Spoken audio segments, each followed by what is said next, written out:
The General Assembly crossover day, which occurred this past Monday, is always fraught with anticipation.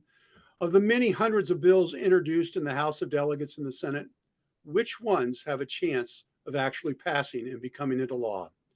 Unsurprisingly, Governor Wes Moore's priority bill addressing affordable housing and other tenant right issues made the cut. Cary, House Bill 693, is named the Renters' Rights and Stabilization Act of 2024 and provides tenants residing in rental properties the right of first refusal when the landlord seeks to sell the property as a means of creating and opening up affordable housing opportunities. Also addressed in the bill are other tenants' rights issues. How exactly is this bill going to increase affordable housing? Well, I don't think it does. In my opinion, the right of first refusal is a solution looking for a problem. I own rental properties, and to be quite honest with you, if I were to sell a piece of property and my tenant says I'd like to buy it, certainly I'm going to give them first right. I mean, think about it; it's a no-brainer. I don't have to hire a realtor, 6% commission, a quicker sale. There's no carrying costs involved. It doesn't make sense, and I'm not a fan of rent stabilization or rent control, because I think that I know that it just hampers the industry. It tells developers not to build affordable, apartment buildings in the area. It hasn't in Tacoma Park. New York is a perfect example. So I don't know. I don't think our legislative body is just heading down the wrong road, in my opinion. Stacey, I didn't have a specific question for you about this bill, but I would like to get your impression of it as well.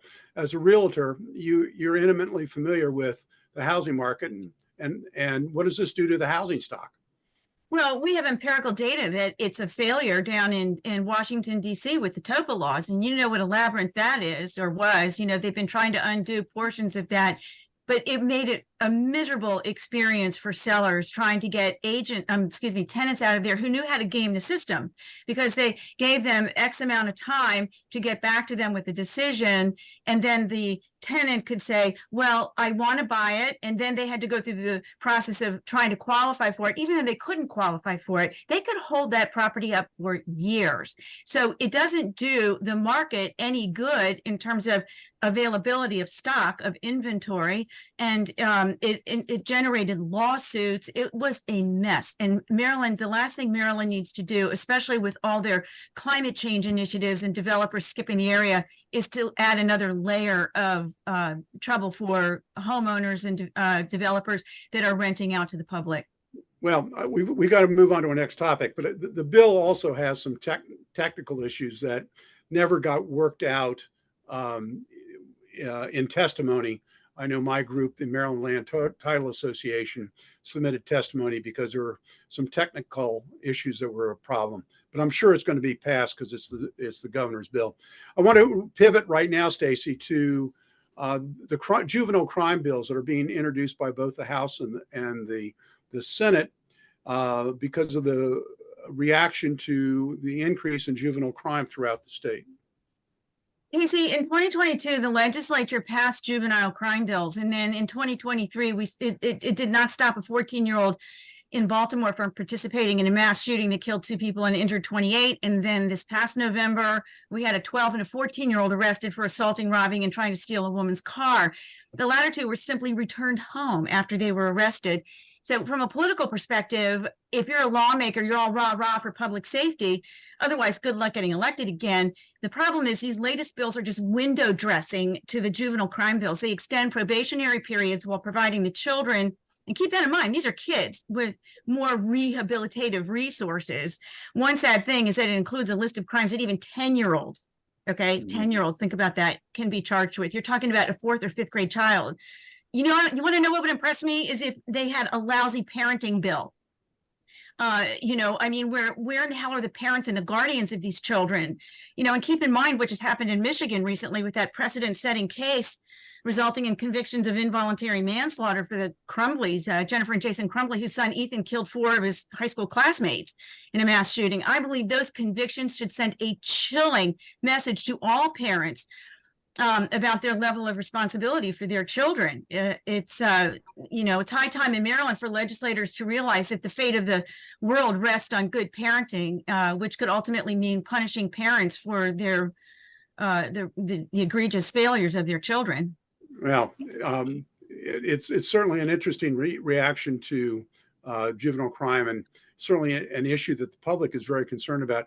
We're going to pivot once again back to my favorite topics in Maryland, which is taxes, taxes, taxes.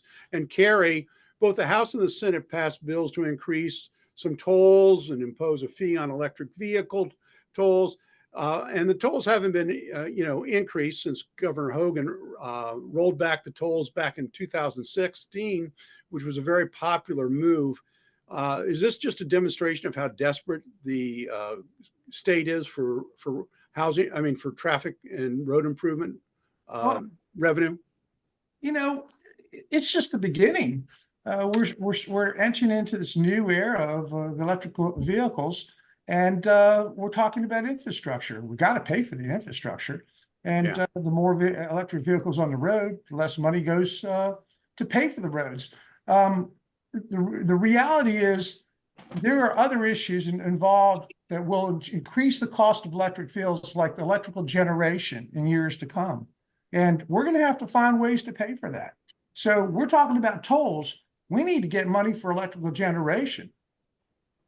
So, Stacey, in that bill, there's an interesting change in the law. There is a vehicle trade-in exemption. When you trade in your car, you're not taxed because you're trading in your car as if you're making a sale. But the proposal in this law is that exemption is only going to apply if you trade in for an electric vehicle. This is one of the most short-sighted policies, I think, in general, this transition to EVs. And you've heard me talk before on your program about incrementalism, and that the Democrats want to do everything big. They want it now. And so there's short-sightedness in terms of what Cary was just talking about. And that is that the infrastructure, like, how are you going to pay for this? Oh, they didn't think about that when they started jamming this down our throats, that we have to buy EVs, and these trade-in policies that are sort of after the fact, that they're trying to figure out how to make these things work. It's really I think the real point here is the compulsion to make people buy electric vehicles. I mean, a lot of people can't afford an electric vehicle, and to remove the exemption when they sell a used car to force them to buy an electric vehicle, I think is just totally misguided. But I want to go to Cary. Cary, I know you're capable of answering this question. I don't think I prepped you on this. They're making a change in the combined form, which is the form that businesses have to file each year with Maryland, that would separately tax subsidiaries at the subsidiary level, instead of allowing the taxes to be rolled into the parent company for taxation purposes. Is this going to discourage companies from wanting to incorporate in the state of Maryland? Not sure, quite honestly. I don't think I am prepared to answer that question. Not reasonable. Sorry. My apologies. You're going to have to help out. That's all right. I thought of that, how outrageous that requirement was when I was doing my show prep this morning, and thinking, once again, we're sending a anti-business message out to the community when we are changing these, what seems like a minor technical change. We're sending out a message to the community that maybe this is not a great place to do business.